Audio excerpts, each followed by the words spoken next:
ಏನು ನಮ್ಮ ನಾಡಿನ ಹಿರಿಯ ಚಿತ್ರಕಲಾವಿದರು ಮತ್ತು ವಿಜ್ಞಾನ ಶಿಕ್ಷಕರು ಮತ್ತು ತಮ್ಮ ಪೆನ್ನಿನ ಮೂಲಕವೇ ಅನೇಕ ಚಿತ್ರಗಳನ್ನು ರಚನೆ ಮಾಡಿ ಬುಕ್ ಆಫ್ ರೆಕಾರ್ಡ್ ಅದಕ್ಕೂ ಕೂಡ ಬಾಧ್ಯರಾದಂಥವರು ನಮ್ಮ ಯೋಗಿ ಮೋಹನ್ ಕುಮಾರ್ ಆರಾಧ್ಯರು. ನಿರಂತರವಾಗಿ ಕಳೆದ ಹಲವಾರು ವರ್ಷಗಳಿಂದಲೂ ಕೂಡ ಅವರು ಸ್ವತಂತ್ರ ಹೋರಾಟಗಾರರ ಬಗ್ಗೆ ಚಿತ್ರಗಳನ್ನು ಮಾಡಿದ್ದಾರೆ. ಕನ್ನಡ ಏಕೀಕರಣದಲ್ಲಿ ಕೆಲಸ ಮಾಡಿ ದುಡಿದಂಥವ್ರನ್ನ ಕುರಿತ ರಚನೆ ಮಾಡಿದ್ದಾರೆ. ಅವರು ವೃತ್ತಿಯಲ್ಲಿ ಶಿಕ್ಷಕರಾಗಿ ಹವ್ಯಾಸಿ ಕಲಾವಿದರಾಗಿ ಕೆಲಸವನ್ನು ಅವರು ನಿರಂತರವಾಗಿ ಮಾಡ್ಕೊಂಡು ಬರ್ತಾ ಇದ್ದಾರೆ.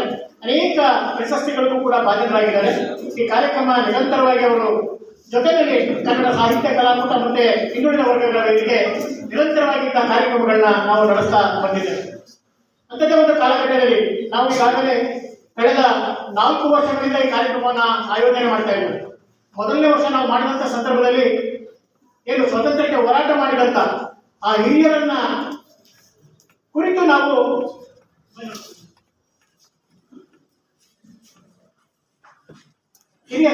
ಏನು ನಮ್ಮ ಸುರಕ್ಷತೆಗಾಗಿ ಗಡಿ ಭಾಗದಲ್ಲಿ ಹೋರಾಟವನ್ನು ಮಾಡಿದಂಥ ಆ ಯೋಧರನ್ನು ಗೌರವಿಸುವಂತ ಕೆಲಸವನ್ನು ಮಾಡಿದ್ವಿ. ಕಳೆದ ಬಾರಿ ಅನ್ನದಾತರಿಗೆ ಸ್ವಾತಂತ್ರ್ಯ ದಿನಾಚರಣೆ ಅಂತೇಳಿ ರೈತರನ್ನ ಗೌರವಿಸುವುದರ ಮೂಲಕ ಕಾರ್ಯಕ್ರಮವನ್ನು ಮಾಡಿದ್ವಿ. ಈ ಬಾರಿ ಪೌರ ಕಾರ್ಮಿಕರೊಂದಿಗೆ ಕಾರ್ಯಕ್ರಮವನ್ನು ಮಾಡ್ತಾ ಇದ್ದೀವಿ. ತಮಗೆಲ್ಲ ಗೊತ್ತಿರುವ ಹಾಗೆ ಈ ಬಾರಿಯ ಮೈಸೂರು ಮಹಾನಗರ ಪಾಲಿಕೆ ಇಡೀ ದೇಶದಲ್ಲೇ 3ನೇ ಸ್ಥಾನವನ್ನು ಪಡ್ಕೊಂಡಿದ್ದನ್ನು ಕೂಡ ತಾವೆಲ್ಲರೂ ಕೂಡ ಪತ್ರಿಕೆಗಳಲ್ಲಿ ಓದಿದ್ದೀವಿ. ಅದಕ್ಕೆ ಬಹಳ ಪ್ರಮುಖವಾಗಿ ಕಾರಣರಾದಂಥವರು ಪೌರ ಕಾರ್ಮಿಕರು.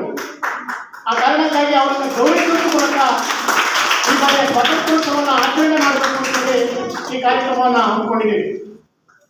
ಯಾಕೆಂತಂದ್ರೆ ಅವರು ಸ್ವಚ್ಛತೆ ಇಲ್ಲದೆ ಹೋದರೆ ನಾವ್ಯಾರೂ ಕೂಡ ಇರಲಿಕ್ಕೆ ಸಾಧ್ಯ ಇಲ್ಲ. ಅಂತ ಪೌರ ಕಾರ್ಮಿಕರನ್ನ ಗೌರವಿಸುವುದರ ಮೂಲಕ ನಮ್ಮನ್ನು ನಾವು ಗೌರವಿಸಿಕೊಳ್ಬೇಕು ಅನ್ನೋ ಕಾರಣಕ್ಕಾಗಿ ನಾವು ಆ ಪೌರ ಕಾರ್ಮಿಕರಿಗೆ ಅಂದರೆ ಅವ್ರನ್ನ ಸ್ವಚ್ಛತಾ ರಾಯಭಾರಿಗಳಂತಲೂ ಕೂಡ ನಾವು ಕರೀತಾ ಇದ್ದೇವೆ. ಸ್ವಚ್ಛತೆಯನ್ನೇ ತಮ್ಮ ಬದುಕು ಕೂಡ ಇಟ್ಕೊಂಡು ಈ ನಗರದ ಸ್ವಚ್ಛತೆ ಇರ್ಬೋದು ಮತ್ತೆ ಇನ್ನ ಎಲ್ಲ ಮನೆಗಳಲ್ಲೂ ಕೂಡ ಆ ಸ್ವಚ್ಛತೆಯನ್ನು ಕೂಡ ಕೈಗೊಳ್ಳುವ ಮೂಲಕ ತಮ್ಮದೇ ಆದಂಥ ಅವರು ಔದಾರ್ಯವನ್ನು ಮೆರೆದಂಥವರು ಪೌರ ಕಾರ್ಮಿಕರು. ಆ ಕಾರಣಕ್ಕಾಗಿ ಅವರನ್ನು ಗೌರವಿಸುವುದರ ಮೂಲಕ ಸ್ವತಂತ್ರ ದಿನಾಚರಣೆ ಆಚರಣೆ ಮಾಡಬೇಕು ಅಂತೇಳಿ ಈ ಕಾರ್ಯಕ್ರಮವನ್ನು ಹಮ್ಮಿಕೊಂಡಿವೆ. ಈ ಕಾರ್ಯಕ್ರಮಕ್ಕೆ ಬಹಳ ಪ್ರಮುಖವಾಗಿ ಇವತ್ತು ಚಿತ್ರಕಲಾ ಪ್ರದರ್ಶನದ ಉದ್ಘಾಟನೆಯನ್ನ ಅಂದ್ರೆ ಚಿತ್ರಕಲಾ ಪ್ರದರ್ಶನ ಏನಿವತ್ತು ನಮಗೆ ಬೆರಳಿಕೆಯಷ್ಟು ಸ್ವಾತಂತ್ರ್ಯ ಹೋರಾಟಗಾರ ಮಾತ್ರ ಇರ್ಬೋದು. ಮಹಾತ್ಮ ಗಾಂಧೀಜಿ ಇರ್ಬೋದು, ನೇತಾಜಿ ಸುಭಾಷ್ ಚಂದ್ರ ಬೋಸ್ ಇರ್ಬೋದು, ಭಗತ್ ಸಿಂಗ್ ಇರ್ಬೋದು, ಲಾಲ್ ಬಹದ್ದೂರ್ ಶಾಸ್ತ್ರಿ ಇರ್ಬೋದು, ವಲ್ಲಭಾಯ್ ಪಟೇಲ್ ಇರ್ಬೋದು. ಅದರ ರಾಜ್ಯಕ್ಕೂ ಕೂಡ ಅನೇಕ ಹೋರಾಟಗಾರ